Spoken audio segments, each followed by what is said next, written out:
Sunday suspense, শুধুমাত্র radio Mirchi 98.3 FM এ। It's hot. Bangla সাহিত্যের রোমাঞ্চকর কিছু গল্প দিয়ে সাজানো আমাদের এই বিশেষ নিবেদন সানডে সাসপেন্স। আজ আপনার জন্য মনোজ সেনের লেখা শিকার। মনোজ সেন, তার জন্ম 1941 সালে। শিক্ষা জীবন কাটে কলকাতাতেই। লেখাপড়ায় অতি মেধাবী ছাত্র হিসেবে পরিচিত ছিলেন তিনি। ইঞ্জিনিয়ারিং পাশ করে কর্মজীবনে যোগ দেন, আর তার পাশাপাশি চলে সাহিত্য চর্চা। রোমাঞ্চ পত্রিকায় প্রকাশিত হয় তার প্রথম গল্প সরল অঙ্কের ব্যাপার। এছাড়াও লিখেছেন বহু রহস্য রোমাঞ্চ, ভৌতিক গল্প এবং উপন্যাস। এই গল্পটি আমরা নিয়েছি রঞ্জিত চট্টোপাধ্যায় সম্পাদিত নির্বাচিত ভূতের গল্প এই বইটি থেকে। গল্পটি প্রাপ্তবয়স্কদের জন্য। প্রধান চরিত্রে পূর্ণেন্দু, তিলোত্তমা এবং বড়বাবু। গল্প পাঠে মীর। গল্পের সূত্রধার সোমক। শুরু হচ্ছে শিকার।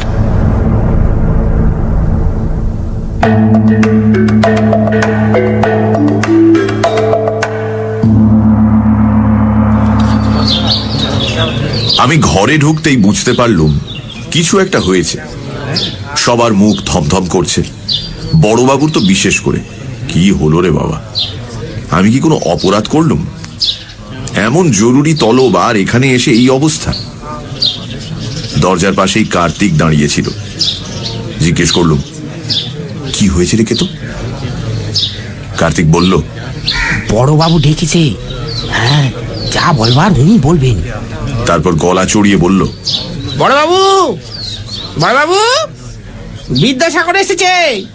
ও বড়বাবু। এখানে আমাকে সবাই বিদ্যাসাগর বলে ডাকে, কারণ আমি অপরাধের মধ্যে MA পাশ করে বসে আছি। বাকি সবাই তো নাম সই করতে গেলে 3টে কলম ভেঙে টেকে একাকার করে, অবশ্য বড়বাবু ছাড়া। তার কথা আলাদা। দেবতা বলে যদি কেউ থাকে তো এই বড়বাবু। এর সঠিক নাম কি, কোথায় থাকেন তা আমরা কেউই জানি না, আমাদের জানবার কথাও নয়। তবে যেখানেই থাকুন সেটা যে স্বর্গ তাতে সন্দেহ নেই। দেবতাদের তো অসংখ্য নাম থাকে, এরও আছে। এসব নিয়ে মাথা আমরা ঘামাইনি, ঘামালে মাথাটা খোয়া যাবার সম্ভাবনাই বেশি। তবে এটুকু জানি, এরকম মানুষ ভূভারতে আর নেই। আমাদের সবাইকে উনি কেবল জীবন দিয়েছেন বললে কম বলা হয়। বলা উচিত বাঁচার মতো করে বাঁচতে শিখিয়েছেন। বিয়ে পাশ করে রাস্তায় রাস্তায় ঘুরে বেড়াচ্ছিলাম। একটা কুলির কাজ পেলে বর্তে যাই, তাও জুটছিল না। বিধবা মা আর ছোট বোনটাকে নিয়ে গড়পাড়ের ভাড়া বাড়ি থেকে উৎখাত হয়ে ভাসতে ভাসতে শেষ পর্যন্ত রাসবিহারীর ফুটপাথে। চোখের সামনে তখন অনন্ত অন্ধকার। তখন গিয়েছিলুম লেক গার্ডেন্স লেভেল ক্রসিং এ রেলে মাথা দিতে। এই কার্তিক আর দেবেন আমায় তুলে এনেছিল। বড়বাবু আশ্রয় দিয়েছিলেন। সে আজ বছর 6 আগেকার কথা। তারপর বোনের ভালো বিয়ে দিলাম। মা মারা গেলে ধুমধাম করে শ্রাদ্ধ করলাম। এখন ভাবছি সল্ট লেকে জমি কিনে একটা বাড়ি করব। তাই বলছিলাম আর কি, বড়বাবু মানুষ নন, দেবতা।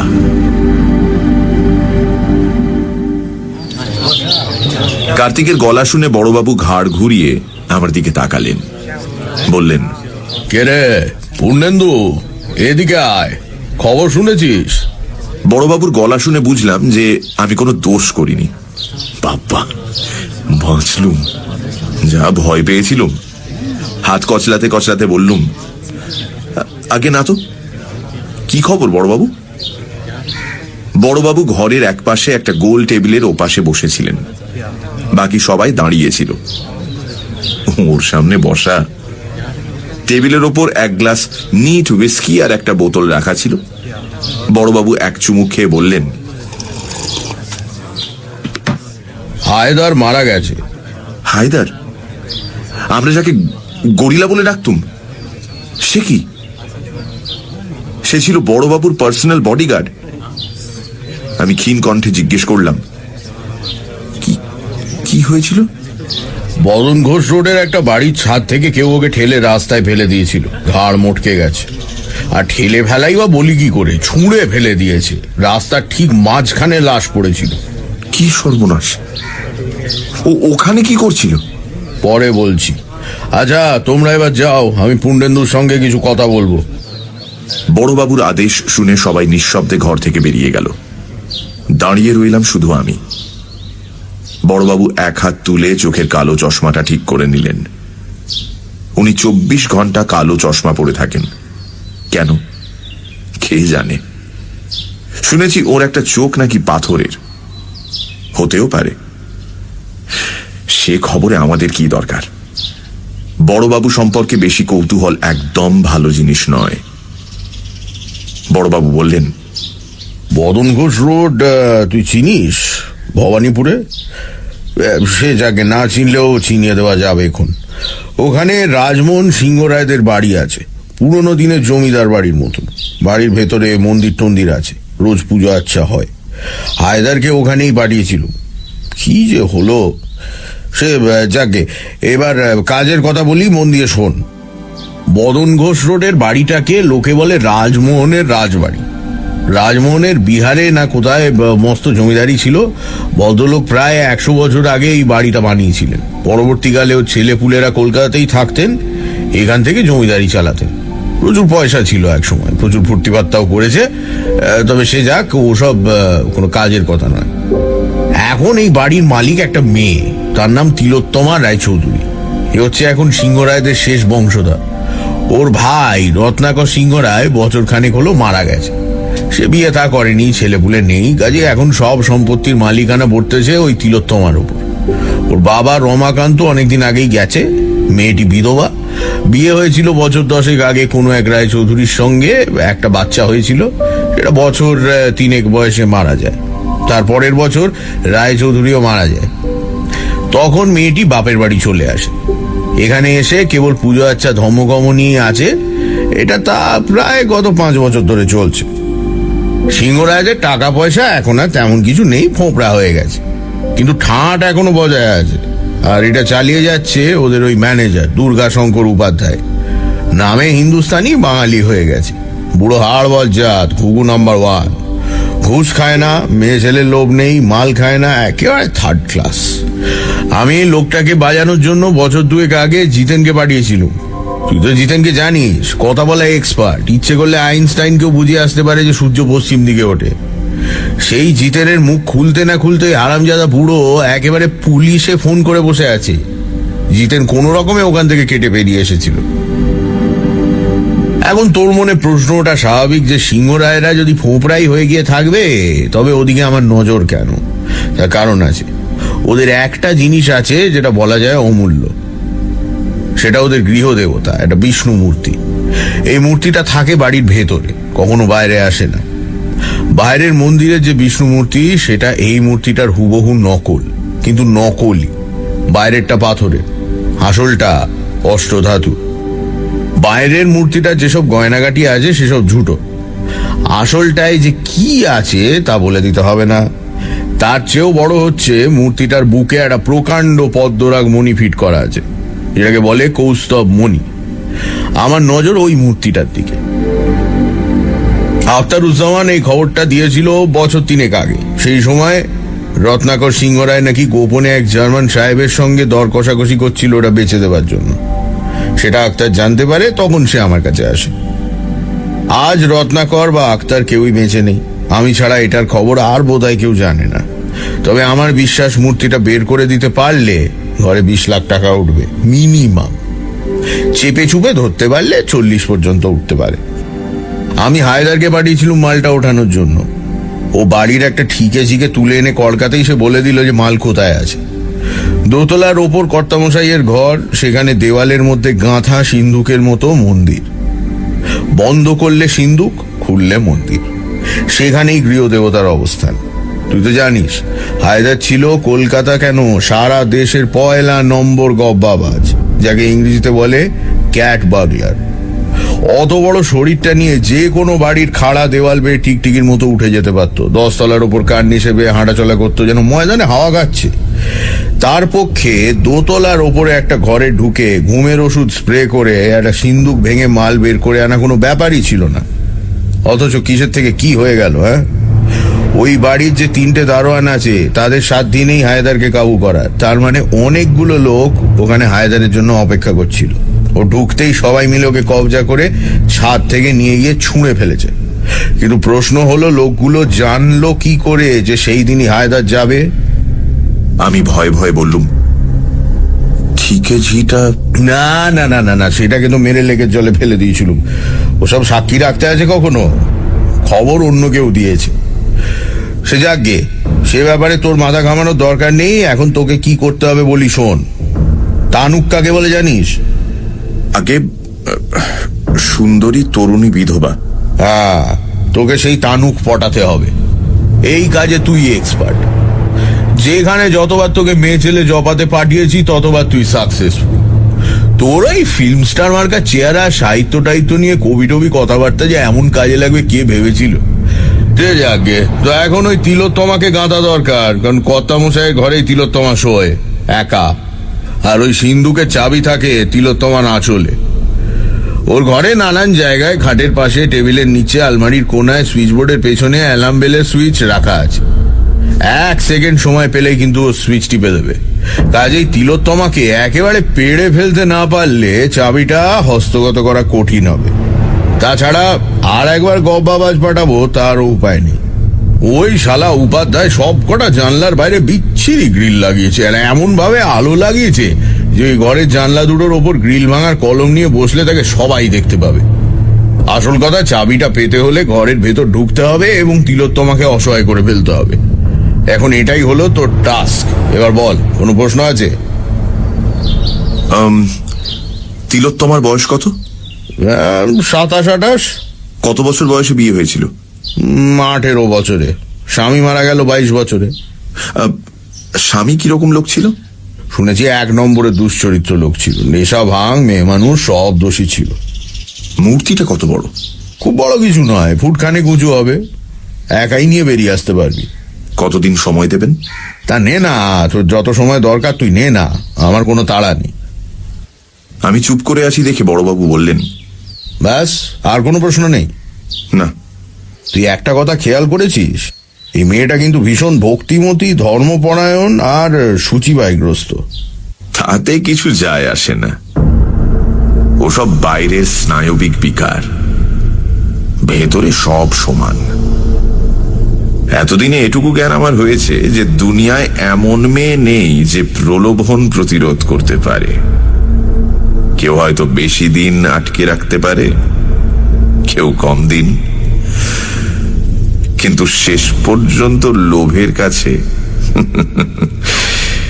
নিজেকে বিকিয়ে দিতে হবেই।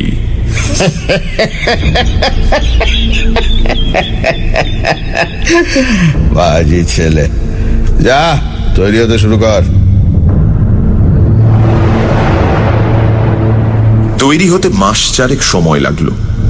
প্রথমে প্ল্যানটা ঠিক করা হলো। তিলোত্তমা দুঃখী মানুষ, কতটুকুই বা সুখের মুখ দেখেছে। অতএব আর একজন দুঃখী লোকের প্রতি তার সহানুভূতি চট করে জাগবে, এটাই স্বাভাবিক।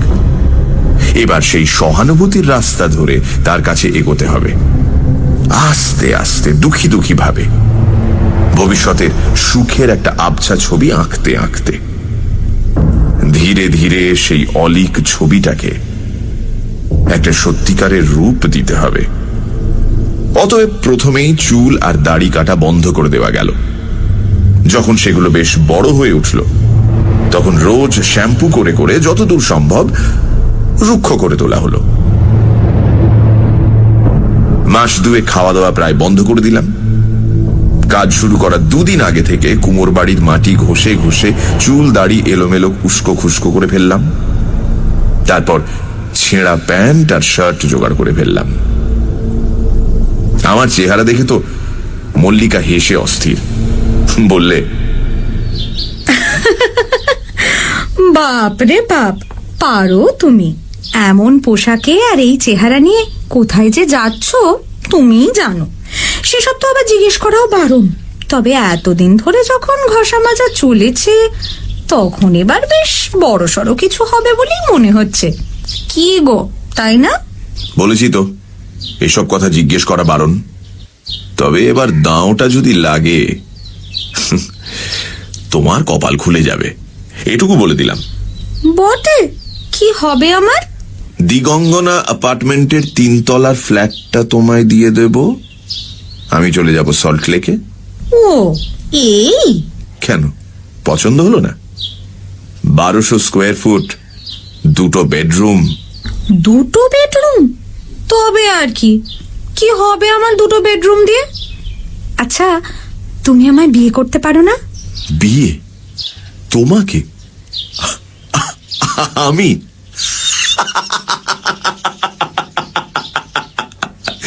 পাগল হয়েছো? হ্যাঁ, ফিল্মে নামিয়ে দিয়েছি, ভালো খাচ্ছ দাচ্ছ, ব্যাস ওই পর্যন্ত। তার বেশি আর হাত বাড়িও না। যাও। আমি জানতাম, আসলে তুমি একটা অমানুষ। তোমার বাইরেটা যেমন সুন্দর, ভেতরটা তেমনি কুৎসিত। তাহলে বিয়ে করতে চাওয়া কেন? বিয়ে করলে তো ভেতর বাহির সব সমান, তখন সেটা সইতে পারবে। তার চেয়ে এখন বাইরেটা নিয়ে আছো, সেটা নিয়েই থাকো। কুৎসিত যেটা, সেটা ভেতরেই থাক। বড়বাবুর সঙ্গে গাড়ি করে গিয়ে রাজমোহনের রাজবাড়ি দেখে এলুম। রাজবাড়ি কিচ্ছু নয়, তবে বেশ বড় বাড়ি। চারিদিকে 8 ফুট উঁচু পাঁচিল, পাঁচিলের মাঝখানে বর্ষার মতো দেখতে লোহার শিক লাগানো চওড়া গেট। গেটের পর মার্বেল পাথর বসানো উঠোন, তার এক পাশে মন্দির, অন্য পাশে বোধহয় অফিস ঘর। গেটের দুপাশে দারোয়ানের বসবার সিমেন্টের চেয়ার, ওপরে সিমেন্টের লাল সবুজ রং করা ছাতা। উঠোনের পেছনে টানা লম্বা দোতলা বাড়ি, সামনে কারুকার্য করা লোহার রেলিং বসানো বারান্দা, ওপরে সবুজ রং করা কাঠের ঝিলমিল, পেছনে সার সার দরজা। কটা ঘর বলা শক্ত। একতলায় বাড়ির মাঝখানে বারান্দায় ওঠার শ্বেত পাথরের সিঁড়ি, দোতলায় ওঠার সিঁড়িটা রাস্তা থেকে দেখা যায় না। বড়বাবু বললেন, গেটের ঠিক সামনে দোতলায় যে ঘরটা দেখছিস, ওটাই কর্তামশাইয়ের ঘর। তিলোত্তমা ওখানেই শোয়। আর একতলায় একদম ডান দিকে ঘরটা ওই হারামজাদা উপাধ্যায়। হেদারের লাশ কোথায় পড়েছিল? এই যে আমরা গাড়িটা যেখানে রেখেছি, ঠিক এইখানে। ওই বাড়ির ছাদ থেকে হেদারকে এত দূরে ছুঁড়ে ফেলেছিল? এ তো 10-12 জন তাগড়া লোকের কাজ। হ্যাঁ, তা তো বটেই। খবরটা যে কে ওগড়ালো, সে আগে লোক লাগিয়েছি, 2-1 দিনের মধ্যেই বের করব। তুই তোর কাজ শুরু করে দে, এই নিয়ে ভাবিস নি। যত তাড়াতাড়ি পারিস তিলোত্তমাকে ওড়ানোর চেষ্টা কর, বুঝেছিস? বলে বড়বাবু 2টো সোনা বাঁধানো দাঁত বের করে নিঃশব্দে হাসতে লাগলেন।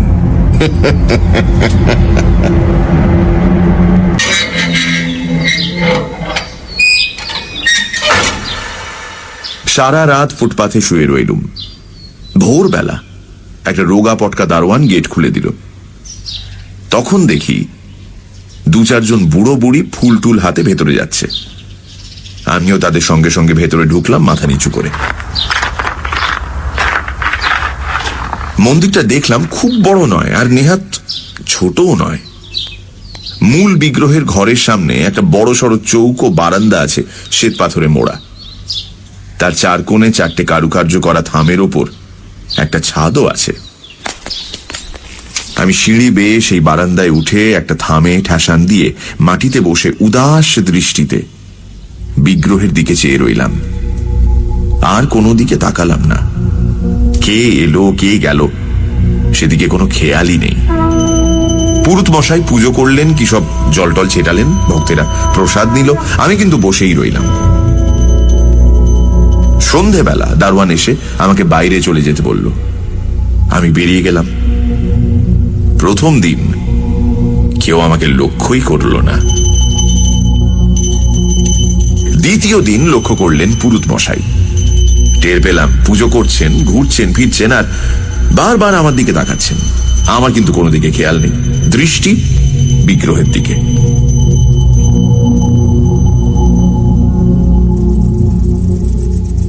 তৃতীয় দিন বিকেলবেলা পুরুতমশাই আমার সামনে এসে বসলেন। নানা প্রশ্ন, আমি কে, কোথায় থাকি, এখানে বসে আছি কেন, ইত্যাদি ইত্যাদি। আমি কোনোটারই জবাব দিলাম না। শেষে খুব করুণ সুরে শুধু বললাম,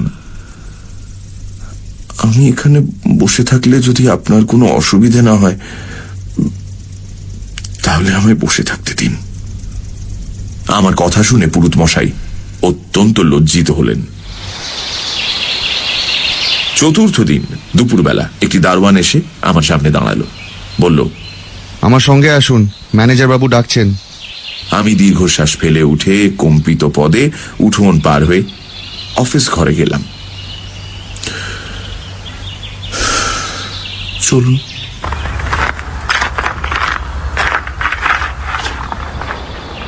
দুর্গা শঙ্কর উপাধ্যায়কে দেখে মনে হলো ম্যানেজার না হয়ে সংস্কৃতের পণ্ডিত হলে মানাতো ভালো। ফর্সা টকটকে রং, পাকা ভুরু, পাকা গোঁফ, মাথায় সামান্য কটি পাকা চুলে ঘেরা প্রকাণ্ড টাক, পরনে সাদা পাঞ্জাবি আর ধুতি। অফিস ঘরের একপাশে একটি অতি প্রাচীন টেবিলের উল্টো দিকে এক অতি প্রাচীন চেয়ারে পিঠ সোজা করে বসেছিলেন। প্রশ্ন করলেন, এই তুমি বাঙালি? আমি নিঃশব্দে ওপরে নিচে মাথা নাড়লাম। তো তুমি রোজ এখানে এসে বসে থাকো কেন? হ্যাঁ, কে তুমি, কি চাও? আমার নাম পূর্ণেন্দু ভট্টাচার্য। আমি এই পর্যন্ত বলে মাথা ঘুরে অজ্ঞান হয়ে মেঝের ওপর পড়ে গেলাম। সময় জানি না, তবে অনেকক্ষণ বাদে জ্ঞান ফেরার পর বললাম, আমি এসব খাবার খাবো? অফিস ঘরের একটা চেয়ারে আমি তখন বসে, চুল দাড়ি তখনও ভিজে, আমার সামনে টেবিলের উপর ভাত আর পঞ্চব্যঞ্জন, আমার সামনে দাঁড়িয়ে উপাধ্যায় আর কয়েকজন কর্মচারী। উপাধ্যায় বললেন, হ্যাঁ, সব খাবে। ডাক্তারবাবু বললেন 3-4 দিন নাকি তোমার খাওয়া হয়নি। আমি নিঃশব্দে কিছুক্ষণ কাঁদলাম।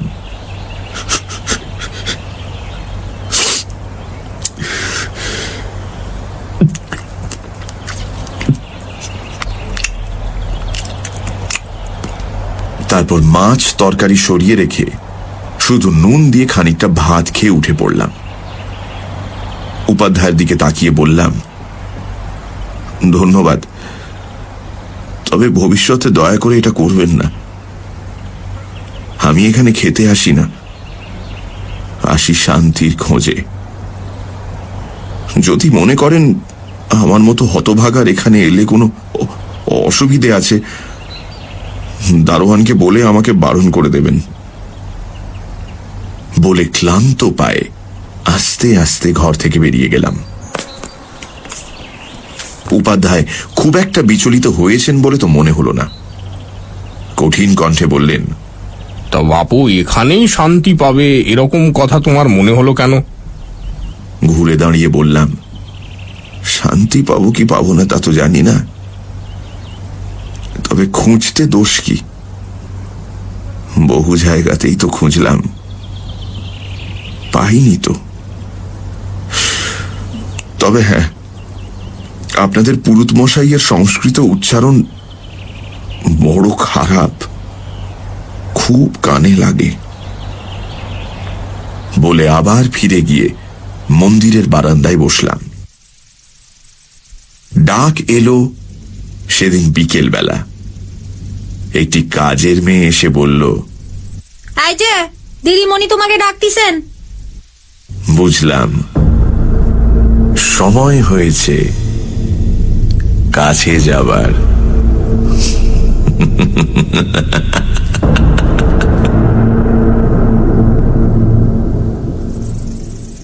আমাকে যেখানে নিয়ে যাওয়া হলো সেটা মূল বাড়িটার একতলায় একটা অফিস ঘর, মান্ধাতার আমলের মোটা মোটা ফার্নিচার দিয়ে সাজানো। এটাই ছিল কর্তামশাইদের পার্সোনাল অফিস। ঘরটার একপাশে একটা অতিকায় সেক্রেটারিয়েট টেবিল, তারই সামনে দাঁড়িয়েছিল তিলোত্তমা, আমার শিকার। পাশে উপাধ্যায়, আষাঢ়ের মতো গম্ভীর মুখে। শিকারটিকে দেখে বেশ খুশি হলাম। শিকার হওয়ায় তো এমনি, সুন্দরী তো বটেই, কিন্তু কি ব্যক্তিত্ব!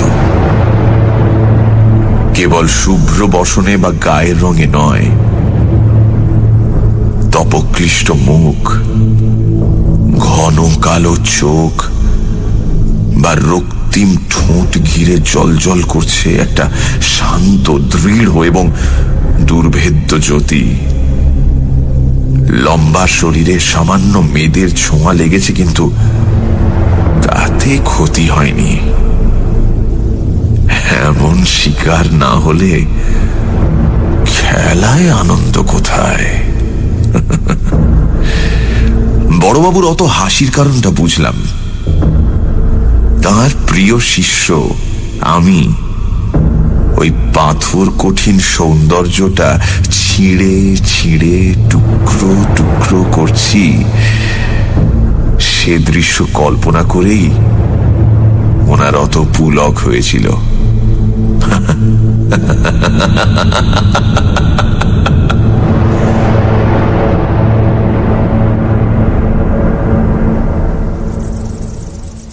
তিলোত্তমা মৃদু স্বরে অথচ গম্ভীর গলায় প্রশ্ন করল, খাবার দেওয়া হয়েছিল, খাওনি কেন? আমি মাথা নিচু করে যথাসাধ্য ক্ষীণ কণ্ঠে বললাম, এসব খাবার আমার পক্ষে খাওয়া সম্ভব নয়। তিলোত্তমা একটু ইতস্তত করে বলল, তোমার নাম শুনলাম পূর্ণেন্দু ভট্টাচার্য, ব্রাহ্মণ। দেখে তো ভদ্র সন্তান বলেই মনে হচ্ছে। পুরুত মশাইয়ের উচ্চারণে ভুল ধরেছ, তার মানে লেখাপড়াও কিছু জানো। তা কতদূর পড়াশোনা করেছ? এমএ পাশ করেছি, ইকোনমিক্সে আর সংস্কৃতে। আমার কথা শুনে তিলোত্তমা বেশ কিছুক্ষণ চুপ করে রইল। বুঝলাম শকটা লেগেছে।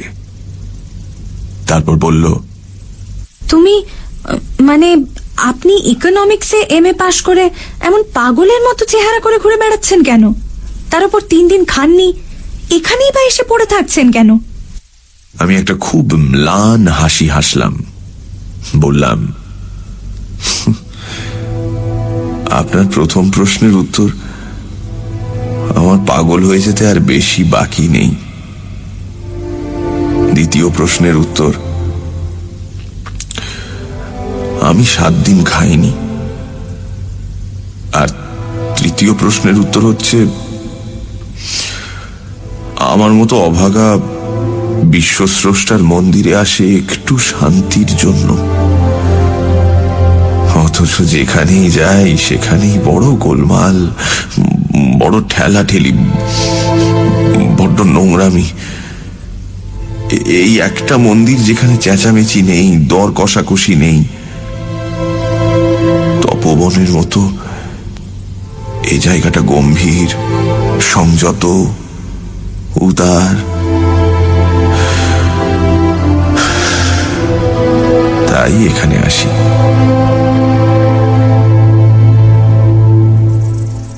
চট করে চোখ তুলে দেখে নিলাম তিলোত্তমার মুখের রেখাগুলো নরম হয়ে এসেছে। হতেই হবে। আবার একটু চুপ করে থেকে বলল, কি হয়েছে আপনার? আমি আবার সেই পাণ্ডুর হাসিটি দিলাম। বললাম, আপনি সেসব জেনে কি করবেন? সারা জীবন সুখে আর প্রাচুর্যের মধ্যে কাটিয়েছেন, আমার কপালে রুক্ষকেশী অলক্ষী অচঞ্চলা হয়ে বসেছেন। এখন শুধু দিন গুনছি কবে তিনি মরণ ফাঁসিটি টানবেন, সেদিন বাঁচব। মুক্তোর মতো দাঁত বের করে হাসল তিলোত্তমা। বলল, আপনি ভাবছেন আপনার চেয়ে দুঃখী এই পৃথিবীতে আর কেউ নেই, তাই না? আপনার এই ধারণা কিন্তু ভুল। আপনি বলুন আপনার কথা, আমি শুনব। তারপর অনেক অনুরোধ উপরোধ ইত্যাদির পর আমার জীবন কাহিনীটি বললাম। আহা, কি কাহিনী! হিন্দি সিনেমাওয়ালারা পেলে লুফে নিত। গল্পটা এরকম, আমার বাবা ছিলেন গরিব স্কুল টিচার, সংস্কৃতের সেকেন্ড পণ্ডিত। আমরা থাকতুম গড়পাড়ে একটা ভাঙা বাড়ির একতলায় দুটো ঘর নিয়ে।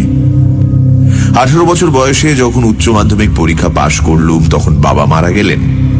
বাড়িওয়ালা শ্রাদ্ধের পরদিন আমাদের ঘাড় ধরে বাড়ি থেকে বের করে দিলেন। এ পর্যন্ত সত্যি ঘটনা। তারপর আমি মা আর ছোট বোনকে নিয়ে গিয়ে উঠলাম মধ্য কলকাতার এক বস্তিতে। সারাদিন কখনো কুলিগিরি করে, কখনো ছোট ছোট মাল বিক্রি করে অতি কষ্টে সংসার চালাতে চালাতেও রাস্তার আলোয় পড়াশোনা করে বিএ পাশ করলাম। তখন একটা চাকরি পেলাম একটা ওষুধের কারখানায়, কেরানির কাজ, অ্যাকাউন্টস ডিপার্টমেন্টে। 500 টাকা মাইনে। এত টাকা জীবনে কখনো দেখিনি। উত্তরপাড়ায় একটা 2 কামরার ঘর ভাড়া করে সেখানে সবাই মিলে উঠে গেলাম। মা জোর করে ধরে বিয়ে দিয়ে দিলেন। বউ অত্যন্ত গরিব ঘরের মেয়ে, বিধবার গলার কাঁটা, দেখতেও আহামরি কিছু নয়। তারপর কয়েকটা মাস কাটলো স্বপ্নের মতো। সুখ আর আনন্দ যেন উপচে পড়তে লাগলো। আমার ভাগ্য অলক্ষী আড়ালে হাসলেন। আঘাতটা এলো হঠাৎ। আমাদের কারখানায় একদিন সন্ধেবেলায় ডাকাত পড়ল। আমাদের অ্যাকাউন্টেন্ট খুন হলেন, 3 লাখ টাকা লুট হলো। পুলিশ এসে আমাকে অ্যারেস্ট করে নিয়ে গেল। আমার অপরাধ, আমি তখন পাশের ঘরে ওভারটাইম করছিলাম। মামলা শুরু হলো। পুলিশ প্রমাণ করলো যে আমি ডাকাত দলের গুপ্তচর। আমার 8 বছর জেল হলো। আমি জেল থেকে প্রাইভেটে পরীক্ষা দিয়ে সংস্কৃত আর ইকোনমিক্সে এমএ পাশ করলাম। ভালো ব্যবহারের জন্য আমার 2 বছরের সাজা মওকুফ হলো। ছাড়া পেলাম দিন 10 আগে। উত্তরপাড়ায় গিয়ে শুনলাম আমার মা না খেতে পেয়ে রক্ত বমি করে মরে গেছে, 18 বছরের বোনটা গলায় দড়ি দিয়ে আত্মহত্যা করেছে। আমার একটা ছেলে হয়েছিল, সে 5 বছর বয়সে রাস্তায় খেলতে গিয়ে লরির তলায়। তখন আমার স্ত্রী বদ্ধ উন্মাদ অবস্থায় বাড়ি থেকে বেরিয়ে যায়। 2 দিন বাদে গঙ্গায় তার মৃতদেহ ভাসতে দেখা যায়। ফলে আজ আমি এই পৃথিবীতে সম্পূর্ণ একা, অসহ্য যন্ত্রণার স্মৃতি বুকে নিয়ে মৃত্যুর অপেক্ষা করছি। আমার জীবন শেষ হয়ে গিয়েছে। এই হেন গল্প শুনলে চোখে জল আসবে না। পৃথিবীতে এরকম মেয়ে বোধহয় কেউ নেই। তিলোত্তমারও তাই হলো। কেবল উপাধ্যায়ের ভাবলেশীন মুখ দেখে মনে হলো না যে তার কিছুমাত্র মানসিক বিকার ঘটেছে।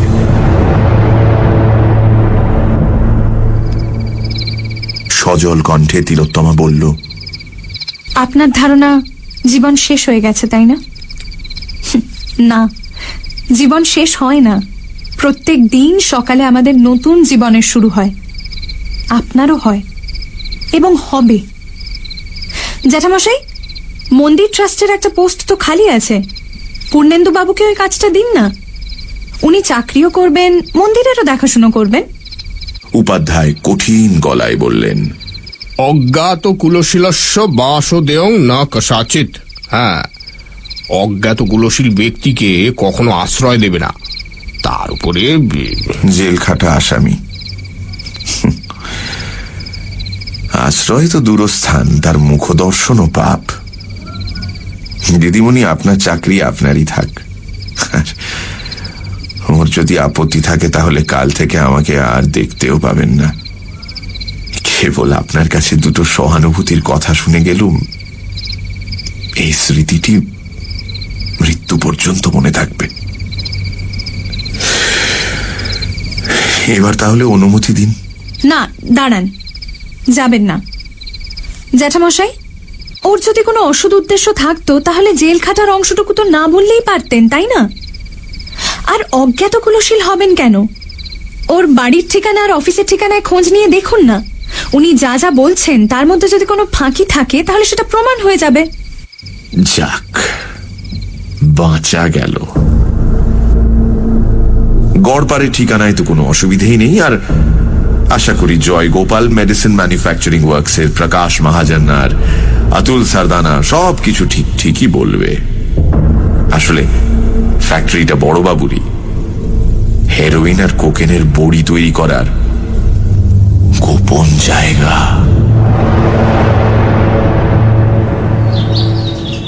আমার বাসস্থান ঠিক হলো উপাধ্যায়ের পাশের ঘরে। আমি স্নান করে দাড়ি কামিয়ে একটা হাত কাটা গেঞ্জি আর পাজামা পরে খাটে শুয়েছিলাম খাওয়া দাওয়ার পর। 3 দিন উপোসের পর খাওয়াটা মন্দ হলো না। হঠাৎ দুজনের পায়ের আওয়াজ শুনলাম। তাড়াতাড়ি একটা সঞ্চয়িতা খুলে মুখের সামনে ধরলাম। গভীর মনোযোগ। দরজা খোলাই ছিল। পর্দা সরিয়ে প্রথমে ঘরে ঢুকলেন উপাধ্যায়, তার পেছনে তিলোত্তমা। আমি যেন হঠাৎ টের পেলাম, এইরকম ভাব করে বইটা তক্তপোষের ওপর ফেলে তাড়াতাড়ি উঠে দাঁড়ালাম। তিলোত্তমা এক নজরে বইটা দেখল, তারপর আমার দিকে তাকালো। এক মুহূর্তের জন্য হলেও ওর চোখ দুটো বিস্ফারিত হয়ে উঠল। সে চোখে বিস্ময় এবং আরো একটা কিছু। বিকেলবেলার নোংরা ছেঁড়া জামা কাপড় পরা, উস্কো খুস্কো চুল দাড়িওয়ালা পাগলের মতো চেহারার লোকটার ভেতর থেকে যে এরকম একটা কিছু বেরিয়ে আসতে পারে, সেটা যে সে ভাবতেই পারেনি, সে বিষয়ে আমার কোনো সন্দেহ নেই। আমাদের দুজনের চোখ সেই এক মুহূর্তের জন্যে আটকে গেল। তারপরেই চোখ নামিয়ে তিলোত্তমা জিজ্ঞেস করল, আপনার কোনো অসুবিধে হচ্ছে না তো? আমি যেন ওর গলায় একটা অতি ক্ষীণ কম্পন শুনতে পেলাম। আমিও প্রবল বিনয়ের সঙ্গে বলে উঠলাম, না দিদিমণি, কিচ্ছু না। উপাধ্যায় মশাই ভাড়ার থেকে জামা কাপড় দিয়েছেন, খাওয়াও খুব ভালো হয়েছে। আমি কাল থেকে কাজ শুরু করব। ভালো বলে হঠাৎ ঘুরে তিলোত্তমা ঘর থেকে বেরিয়ে গেল। পেছন পেছন আষাঢ়ের মতো মুখ করে গেলেন উপাধ্যায়। পায়ের শব্দ শুনে বুঝলাম দুজনে গিয়ে ঢুকলেন পাশের ঘরে। দেয়ালে কান লাগিয়ে শুনলাম তিলোত্তমা বলছে, আহা, আপনি মিছি মিছি ভয় করছেন জ্যাঠামশাই। আমি তো লোকটির কোনো বদমতলব দেখতে পাচ্ছি না। যা হোক, আপনি খোঁজ খবর তো নিন। আর তাছাড়া ভুলে যাচ্ছেন কেন যে আমার কোনো বিপদ হতেই পারে না? তোমার এই অদ্ভুত ধারণাটা আমি ভুলে যাওয়ারই চেষ্টা করি মা। তিলোত্তমা হেসে উঠল। সেই হাসির শব্দ বুকে নিয়ে আমি খুশি খুশি মনে ঘুমোতে গেলাম। কেবল একটা কথা খচখচ করতে লাগলো, তিলোত্তমার কোনো ক্ষতি হতে পারে না কেন? এই কথার অর্থ কি? সানডে সাসপেন্স, শুধুমাত্র রেডিও মির্চি 98.3 FM এ। It's hot. গল্পের পরবর্তী অংশ ব্রেকের পর।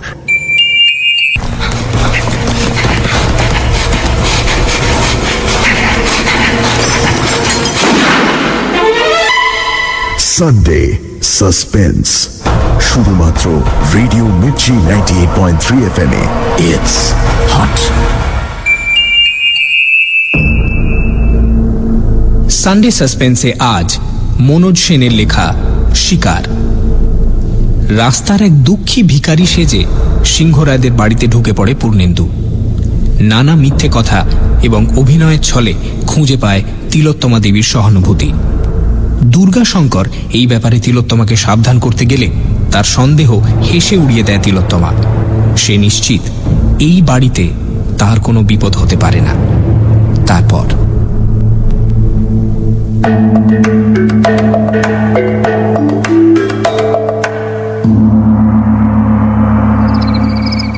এরপর 2 দিন আমি শুধু অফিস আর ঘর, ঘর আর অফিস করলাম।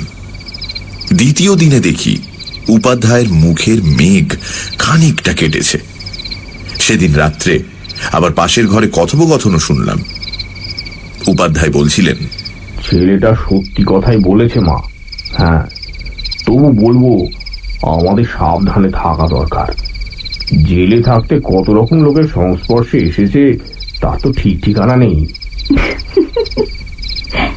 সীতার অগ্নি পরীক্ষার মতন কোনো ব্যাপার করবেন নাকি আবার?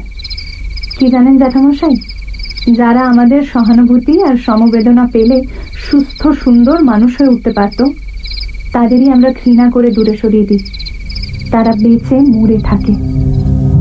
কিন্তু শুধু সহানুভূতি আর সমবেদনায় তো আমার কাজ চলবে না, ডাইরেক্ট অ্যাকশন চাই।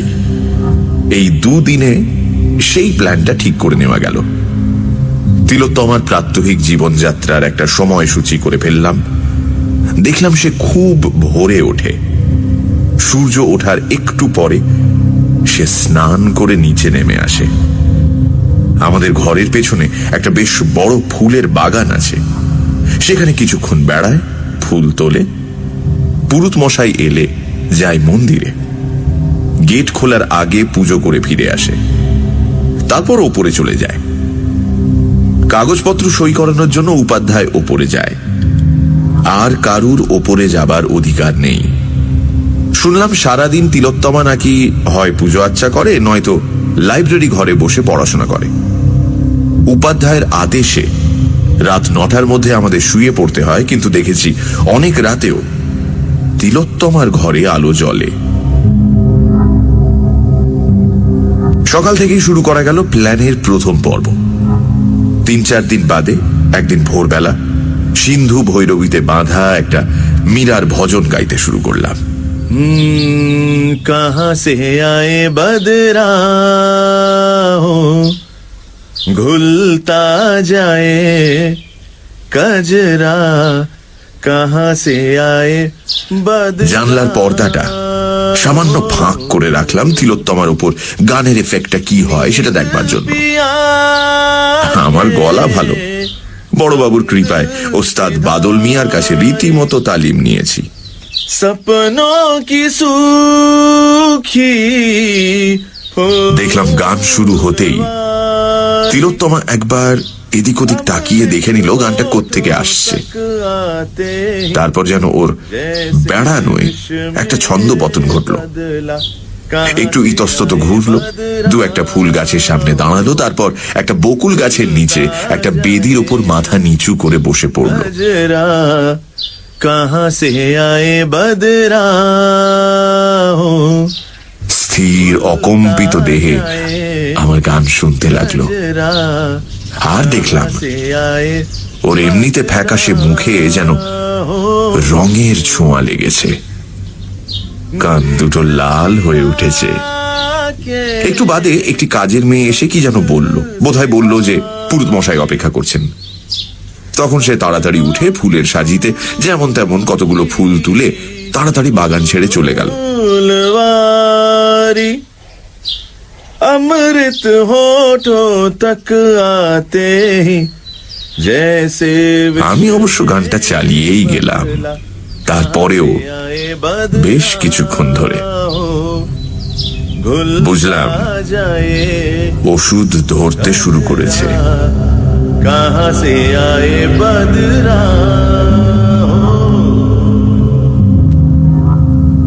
এরপর 4-5 দিন এই গানই চলল।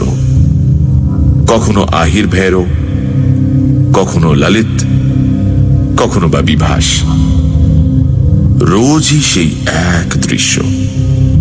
বকুল গাছের নিচে শ্বেত পাথরের মূর্তির মতো তিলোত্তমা। ভাগ্যিস রোজ এই সময় উপাধ্যায় গঙ্গা স্নানে যান। তিনি থাকলে যে কি হতো কে জানে।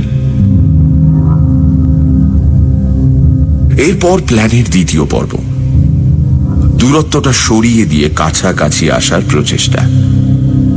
মালিদের সঙ্গে কথা বলাই ছিল। একদিন কাক ভরে উপাধ্যায় গঙ্গা স্নানে বেরিয়ে যাওয়ার সঙ্গে সঙ্গে আমি একটা খাকি শর্টস পরে খালি গায়ে একটা কোদাল কাঁধে বাগানে বেরিয়ে গেলাম আর মাটি কোপাতে শুরু করলাম।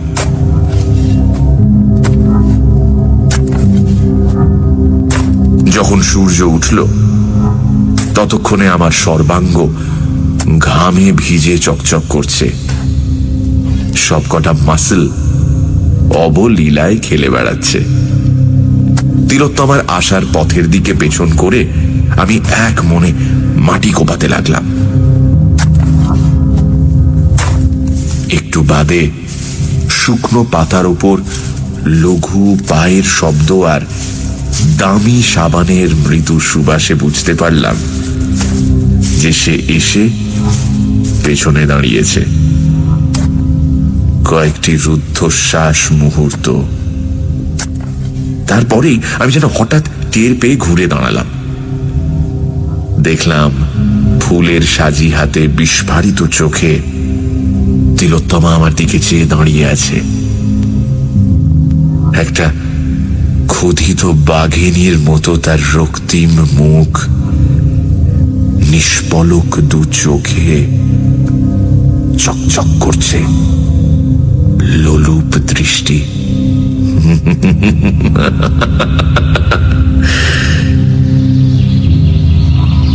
আমি খুব অল্প সময় সেই দৃশ্যটা উপভোগ করে বলে উঠলাম,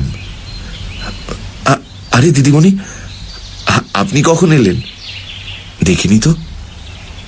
আমার প্রশ্নের জবাব পেলাম না। তিলোত্তমা চটকা ভেঙে একটু কাঁপা কাঁপা গলায় বলল, আপনি কি করছেন? মালিরা নেই নাকি? আমি আমার খ্যাতন, আমার রমণী মোহন হাসিটি হেসে বললুম, থাকবে না কেন, তবে ওদের আসতে একটু দেরি আছে। আমি ওদের কাজটা একটু এগিয়ে রাখছি, এতে স্বাস্থ্যও ভালো থাকবে, মনও ভালো থাকবে। জানেন, জেলে থাকার সময় আমি বাগান করা শিখি।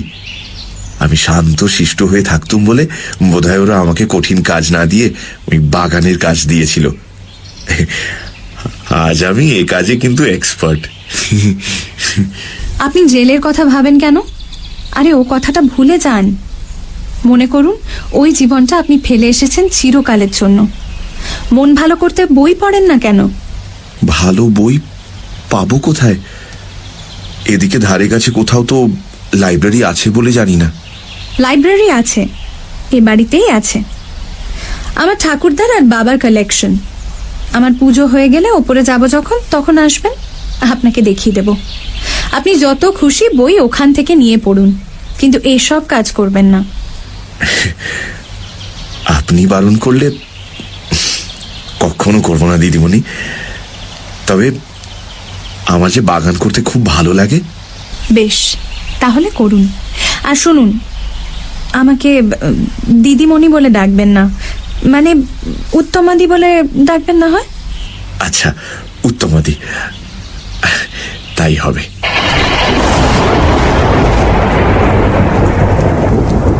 সেদিন সারাদিন আমি ওপরে যাবার কোনো চেষ্টাই করলাম না। বিকেলের দিকে নামলো তুমুল বৃষ্টি। কালিদাস বলেছেন, মেঘ দেখলে যিনি সুখী ব্যক্তি তিনিও উদাস হয়ে পড়েন। কথাটা দেখলাম সত্যি। হঠাৎ উপাধ্যায় মশাই কি যে হলো, আমাকে ডেকে বললেন, ওহে, এই যে পূর্ণেন্দু, শুনলাম নাকি তুমি খুব ভালো গান গাও। হ্যাঁ, তা একটা বর্ষার গান শোনাও না। হ্যাঁ, আমি তো তৎক্ষণাৎ রাজি। বারান্দায় বসে ধরলুম মিয়া কি মলহার। ऐसी लागी लगन मीरा हो गई मगन वो तो गली गली हरि गुण गाने लगी। চোখ বুঝে গান গাইছিলাম। মাঝে একবার চট করে চোখ খুলে দেখে নিলাম সামনের উঠোনে দোতলার দরজার আলো এসে পড়েছে, আর তার মধ্যে রেলিং ধরে দাঁড়িয়ে থাকা একটি নারী মূর্তির ছায়া। আর দেখার দরকার ছিল না। তৎক্ষণাৎ চোখ বন্ধ করে ফেললাম।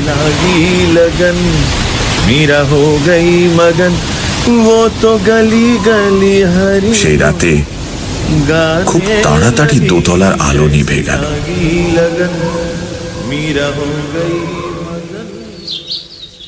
তার পরদিন দেখি উপাধ্যায়ের মুড খুব ভালো। হেসে ছাড়া কথাই বলছেন না। অফিসের বাকি দুজন কেরানিকে আমার গানের খুব প্রশংসা করলেন।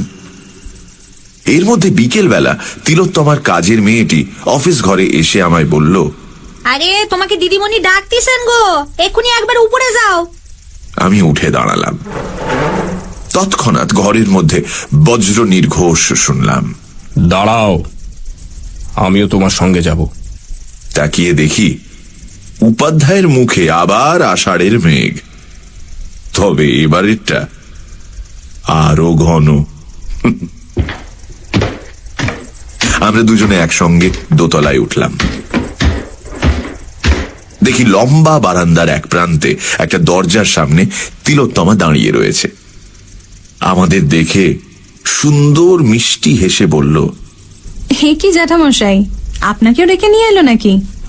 আষাঢ়ের মেঘের ভেতর থেকে গুরুগম্ভীর স্বর বেরুল, না, আমি নিজেই এসেছি। আপনার কোনো দরকার নেই জ্যাঠামশাই, আপনি নিচে যান। আমি পূর্ণেন্দু বাবুকে ওপরে ডেকেছি বাবার লাইব্রেরিটা দেখাবো বলে। বলে দরজাটা খুলে আমাকে বলল, আসুন পূর্ণেন্দু বাবু। উপাধ্যায় আর এগুতে গিয়েও এগোলেন না। একটা বাচ্চা ছেলের মতো রাগী আর অভিমানী মুখ করে এক জায়গায় দাঁড়িয়ে রইলেন। লাইব্রেরিটা সত্যিই দেখবার মতো। তিলোত্তমা চঞ্চল পায়ে ঘুরে ঘুরে দেখাতে লাগলো। এদিকটা আসুন। ওর গলার স্বরে কথা বলার গাম্ভীর্যের বদলে কোথায় যেন একটা চাপল্যের ছোঁয়া লাগলো।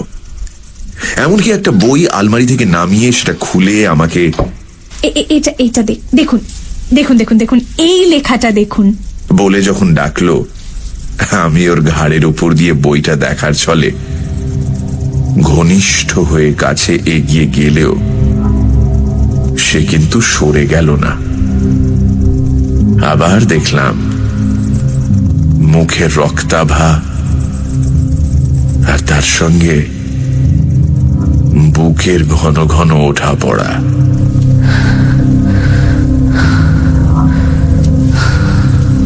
আমি বইটা হাতে নিয়ে বললাম, চমৎকার, এটা আমি নি। তিলোত্তমা ঘাড় কাত করলো, কিন্তু কোনো শব্দ করলো না। আমি ঘর থেকে বেরিয়ে এলাম।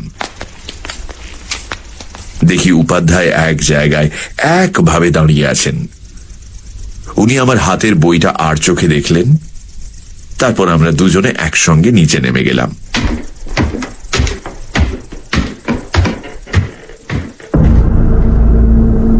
বড়বাবু ঠিকই বলেছিলেন, তিলোত্তমার মতো মেয়েকে ভাঙতে হলে 3 জায়গায় আঘাত হানা দরকার: শরীরে, মনে আর বুদ্ধিবৃত্তিতে। সে কাজটি বেশ সুচারুরূপে করা গেছে বলেই তো মনে হচ্ছে। ওই শুভ্র, কঠিন আর পবিত্র মূর্তিটা দিব্যি নড়বড়ে হয়ে এসেছে। এবার একটা ঠেলা দিলেই হুড়মুড় করে মুখ থুবড়ে পড়বে, তাতে কোনো সন্দেহ নেই। তবু আরো কিছু সংবাদ সংগ্রহ করা দরকার। সাবধানের মার নেই তো। সেই কারণে পরদিন সকালে বাগানে তিলোত্তমার পাশাপাশি হাঁটতে হাঁটতে জিজ্ঞেস করলাম, আপনি যে একেবারে একা দোতলায় থাকেন, আপনার ভয় করে না? ভয় করবে কেন, নিচেই তো আপনারা আছেন। তাছাড়া আমার মনে হয় ঘরের মধ্যে একটি কাজের মেয়েকে নিয়ে শোয়াচ্ছে একা শোয়া অনেক বেশি নিরাপদ। তা হলেও একটা দারোয়ান যদি বারান্দায় শুয়ে থাকতো। কোনো দরকার নেই। তাছাড়া দোতলায় কেউ শুতে চায় না, ওদের নাকি ভয় করে। খুব সাহস আপনার না? খুব। বলে এমন ভাবে হাত নাড়ল যে সেই হাত আমার নগ্ন বুকের ওপর দিয়ে যেন ওর অজান্তেই বুলিয়ে গেল। এরপর প্রায় 1 মাস ধরে চলল আমার গান, সকালে একসঙ্গে বাগানে বেড়ানো, লাইব্রেরির বই এনে পড়া। আমি দোতলায় যাই বিকেলবেলা, যখন অনেক সময় তিলোত্তমা সেখানে থাকে না।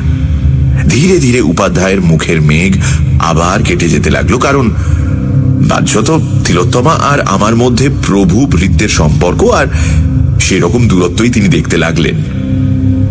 অথচ তার চোখের আড়ালে আমাদের ঘনিষ্ঠতা যে বেড়েই যাচ্ছে সে কথা তিনি বুঝতেই পারলেন না। আমি ইতিমধ্যে তিলোত্তমার ছোটবেলা থেকে বিয়ের আগের প্রায় সব ঘটনাই শুনে ফেলেছি। তারপরের কোনো ঘটনা শুনিনি ঠিকই, কিন্তু এটুকু শুনেছি যে সে অংশটা নিষ্ঠুর দুঃখের। দুটি দুঃখী হৃদয় কাছাকাছি এসেছে। মাঝে মাঝে এই দুঃখেরও যে শেষ হতে পারে, ভবিষ্যতে যে সুখ থাকতে পারে, এহেন আভাস ইঙ্গিতও দেওয়া হয়েছে। এমনকি আমাকে পুনরায় বিবাহ করতে অনুরোধ করা হয়েছে, এবং যে আমাকে বিয়ে করবে সে যে একটি অত্যন্ত ভাগ্যবতী মেয়ে সে কথাও বলা হয়েছে। অবশেষে একদিন সকালে বাগানে বেড়ানোর সময় বললাম, আপনি কেবল আমাকে বলেন কেন? আপনারই কি জীবন শেষ হয়ে গেছে? কেন আপনি এই দুঃখের বোঝা বয়ে বেড়াবেন? কেন আপনি নতুন করে জীবন শুরু করছেন না? দূর, আমি তো বুড়ি হয়ে গেছি। উত্তমাদি, আপনি বুড়ি? হায় ভগবান, আপনি আমার চেয়ে অনেক অনেক ছোট। কিন্তু কই, আমি তো নিজেকে বুড়ো বলে ভাবি না। আপনাকে যখনই দেখি কি মনে হয় জানেন? কাহারে হেরিলাম, সে কি স্বপ্ন, সে কি মায়া, এ কি অনিন্দ সুন্দর কায়া। আমার যদি সামর্থ্য থাকতো, এই সম্পত্তি আর বৈধব্যের চাঁতাকল থেকে আমি আপনাকে জোর করে তুলে নিয়ে যেতাম বাইরে আলোয়, মুক্তিতে। তিলোত্তমার মুখটা কেমন যেন হয়ে গেল।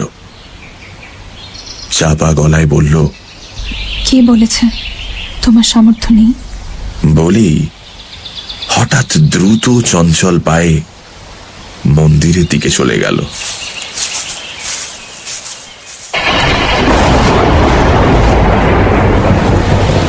সেই রাতে তুমুল বৃষ্টি নামল। ঘন ঘন বাজ পড়ার শব্দে চারদিক যেন কেঁপে উঠতে লাগলো। আমরা তাড়াতাড়ি খেয়ে নিলাম, তাড়াতাড়ি শুয়েও পড়লাম। একটু বাদে দেয়ালে কান লাগিয়ে শুনি উপাধ্যায় মশাইয়ের প্রবল নাক ডাকা শুরু হয়ে গেছে।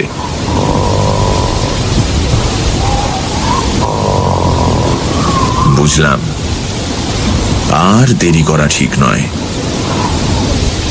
আজই রজনীতে হয়েছে সময়।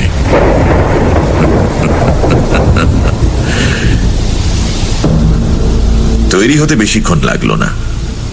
পাজামার তলায় এক পায়ের সঙ্গে ইলাস্টিক ব্যান্ড দিয়ে বেঁধে নিলাম একটা লিকলিকে ছুরি, স্টিলেটো। অন্য পায়ে বাঁধলুম একটা ক্লিপ ড্যাগার। কোন হাতে কখন কোনটা লাগে বলা তো যায় না। পাঞ্জাবির এক পকেটে নিলাম একটা মুখ বাঁধার স্টিকিং প্লাস্টার আর বড় এক খণ্ড কাপড়। অন্য পকেটে রইল হাত দেড়েক লম্বা সরু একটা নাইলনের দড়ি। তারপর লাইব্রেরি থেকে আনা যে বইটা তখন পড়ছিলাম সেটা হাতে নিয়ে ওপরে রওনা হলাম।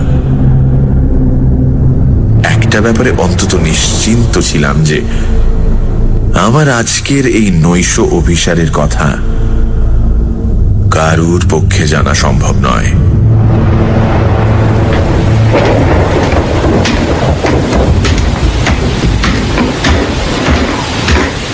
দোতলায় উঠে দেখি তিলোত্তমার ঘরে তখনও আলো জ্বলছে, দরজা বন্ধ। ভালোই হলো।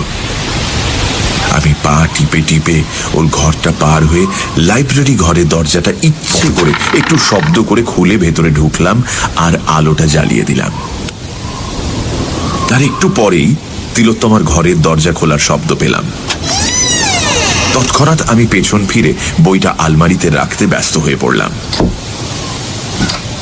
তার প্রায় সঙ্গে সঙ্গে তিলোত্তমা দরজায় এসে দাঁড়ালো। আমাকে দেখে কাঁপা কাঁপা গলায় বলল, এ কি তুমি? মানে আপনি এত রাতে? বইটা রাখতে এসেছিলাম উত্তমাদি। আমি কাল ভোরে এই বাড়ি ছেড়ে চলে যাচ্ছি। তিলোত্তমা 2 পা ভেতরে ঢুকে এলো, বলল, সে কি? কেন? আমি ভীষণ পাপ করেছি উত্তমাদি। যিনি আমাকে মৃত্যুর মুখ থেকে তুলে এনেছেন, আশ্রয় দিয়েছেন, সমবেদনা সহানুভূতি দিয়ে আমার দুঃখ মেটাবার চেষ্টা করেছেন, আমি তার সম্পর্কে কুচিন্তা করেছি। এ বাড়িতে তারপর আমার আর থাকার অধিকার নেই, নরকেও স্থান হবে না আমার। তিলোত্তমা আরো 2 পা এগিয়ে আমার বুকের সামনে এসে দাঁড়ালো, মৃদু হেসে বলল, কুচিন্তা করেছ আমার সম্পর্কে? বলো না, কি চিন্তা করেছ? বলো না। না না উত্তমাদি, সে কথা আমি বলতে পারবো না। উত্তমাদি নয়, বলো তিলোত্তমা।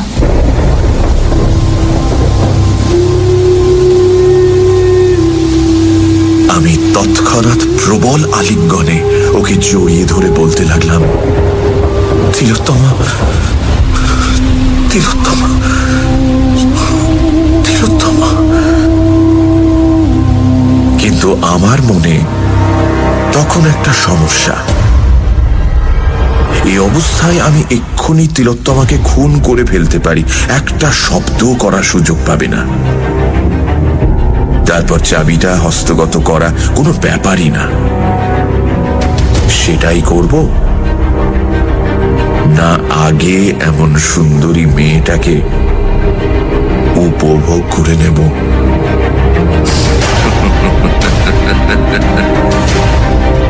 তারপর না হয় মারব, নাকি হাত পা মুখ বেঁধে ফেলে রেখে যাব, যাতে সকালে এসে সবাই সেই অবস্থায় ওকে দেখতে পায়। তখন মজাটা আরো জমবে। মনে হলো শেষ প্রস্তাবটাই সবচেয়ে ভালো। সবাই দেখুক পবিত্রতার কি হাল হতে পারে। তখন আমি 2 হাতে ওকে কোলে তুলে নিয়ে শোবার ঘরের দিকে রওনা দিলাম। তিলোত্তমা আমার হাতের উপর নববধূর মতো থরথর করে কাঁপতে লাগলো, আর বিড়বিড় করে কি সব যেন বলতে লাগলো। পূর্ণেন্দু, আমাকে শক্ত করে ধরো, আমাকে ছেড়ে যাবে না তো? ওসব আমি আজকাল আর শুনি না। সব মেয়েই দেখেছি এরকম সময় ওই একই কথা বলে। এতদিন বাদে কাউকে এত কাছ থেকে পেলাম আমি। ওকে নিয়ে শোবার ঘরে এসে খাটের সামনে ওকে দাঁড় করিয়ে দিলাম। প্রথমেই শুইয়ে দিলে ব্যাপারটা রসিয়ে রসিয়ে খেলানো যাবে না। আমার সারা গায়ে বিদ্যুৎ খেলে যাচ্ছে পূর্ণেন্দু। আমাকে শক্ত করে ধরো, শক্ত করে, আরো কাছে, আরো কাছে। তারপর ওর বুকের আঁচলটা নামিয়ে দিয়ে একটা মুগ্ধ মুখভঙ্গি করে বললাম, তিলোত্তমা, তুমি সত্যি তিলোত্তমা। এরকম একটা বোকা বোকা কথা শুনেও তিলোত্তমা কিন্তু রেগে গেল না, বরং লজ্জা ভরা মুখ তুলে আধবোজা চোখে বলল, দরজাটা বন্ধ করে দাও প্লিজ। বলে দরজার দিকে তাকিয়েই একটা আর্তনাদ করে উঠে তাড়াতাড়ি আঁচলটা বুকে তুলে দিল। আমার প্রথমেই মনে হলো বন্দুক হাতে উপাধ্যায় দরজায় এসে দাঁড়িয়েছেন। আমি একটু সামনে ঝুঁকে যাতে চট করে পা থেকে একটা ছুরি খুলে নিতে পারি দরজার দিকে ঘুরে দাঁড়ালাম। হরি হরি, কোথায় উপাধ্যায়? দেখি বছর 3 একটা ফর্সা গোলগাল মেয়ে ঘরে ঢুকেছে। মেয়েটির নিষ্পাপ মুখ, এক মাথা কোঁকড়া কোঁকড়া চুল, বড় বড় কালো চোখ, আর পরনে একটি কুটোও নেই। ই আবার কি রে বাবা, কার মেয়ে? আমি সহাস্যে তিলোত্তমার দিকে চেয়ে বললুম, এই কে গো? তিলোত্তমা কিন্তু হাসল না। নিষ্পলক বিস্ফারিত চোখে মেয়েটির দিকে চেয়ে বলল, ও শিখা, ও শিখা। শিখা আবার কি? ওর নাম হওয়া উচিত ছিল ঝামেলা। দেখি ওকে এখন তাড়ানো যায় কিনা। এই ভেবে আমি বাচ্চাটির কাছে গিয়ে নিচু হয়ে ওর মুখের কাছে মুখ এনে বললুম, খোকি, এই বৃত্তির মধ্যে নাংটু হয়ে ঘুরতে নেই।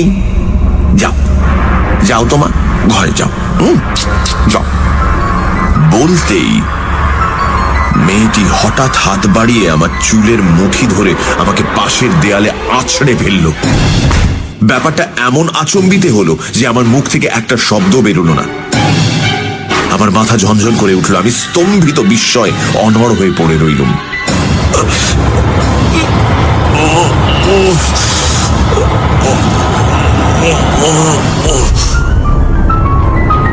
তখন শুনতে পেলাম তিলোত্তমার চাপা গলার হাহাকার। তুই কেন এলি? আজ কেন এলি তুই? তোর বাবা যখন আমার গলা টিপে মারতে গিয়েছিল তখন আমি মনে মনে তোকে ডেকেছিলুম, তুই এসেছিলি।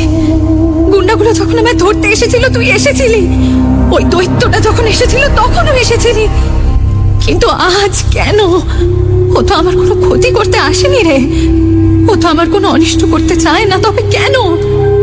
তোর জন্য কি আমি একটু সুখের মুখও দেখতে পাবো না? মেয়েটি তার নিষ্পাপ বড় বড় চোখে তিলোত্তমার কথা শুনল, একটি শব্দও করল না। তারপর হঠাৎ আমার দিকে এগিয়ে এসে আমার একটা ঠ্যাং ধরে অবলীলাক্রমে আমার বিশাল শরীরটা টানতে টানতে তিলোত্তমার পায়ের কাছে ফেলে দিল। বিনা বাক্য ব্যয়ে আমার পাজামার দুটো পা আমার হাঁটুর ওপর তুলে দিল। ছুরি দুটো বেরিয়ে পড়ল। এবার তিলোত্তমার দ্বিতীয়বার আর্তনাদ করার পালা। বাচ্চা মেয়েটা অতঃপর আমার পাঞ্জাবির দু পকেট থেকে অন্যান্য জিনিসপত্র বের করে তিলোত্তমার সামনে ফেলে দিল। তিলোত্তমা তখন একটা প্রবল কান্নায় খাটের উপর ভেঙে পড়ল।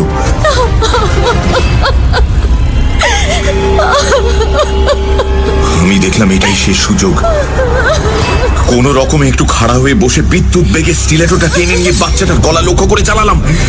সেটা যেন আগে থেকেই তার জানা ছিল। সে চট করে আমার কবজিটা ধরে এমন একটা মোচড় দিল যে আমি অসহ্য যন্ত্রণা।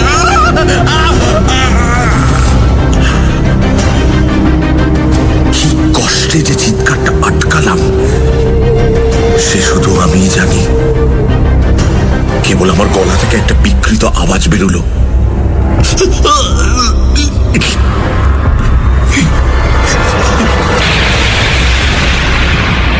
এটা কে তিলোত্তমা? এটা কে?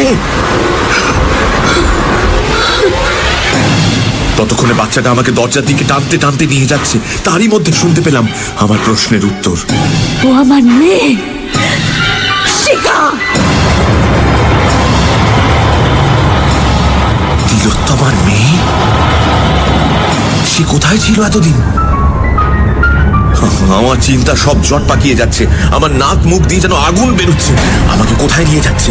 আমাকে কোথায় নিয়ে যাচ্ছে? দরজার সামনে দাঁড় করালো, বাইরে বিদ্যুৎ চমকাচ্ছে। আমার সর্বাঙ্গে অসহ্য যন্ত্রণা।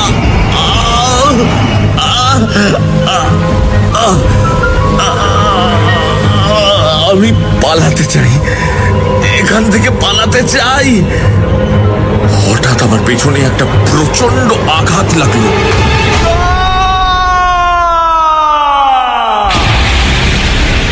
মনে হলো যেন 10টা ঘোড়ার লাথি একসঙ্গে এসে পড়লো।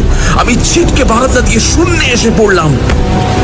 আমার তপ্ত শরীরে ঠান্ডা বৃষ্টির ধারা অমৃত রসের মতো লাগলো। হঠাৎ মনে পড়লো তিলোত্তমার মেয়ে। বড়বাবু তো বলেছিলেন সে প্রায় 7 বছর আগে মারা গেছে। বড়বাবু তো মিথ্যে কথা বলেন না। বড়বাবু দেবতা, বড়বাবু দেবতা, বড়বাবু দেবতা। নিচের জল জলে ভেজা পিচের রাস্তাটা বিদ্যুৎ বেগে আমার দিকে উঠে আসছে। ওখানেই হায়দার পড়েছিল না? আমিও সশব্দে ওখানেই গিয়ে পড়লাম।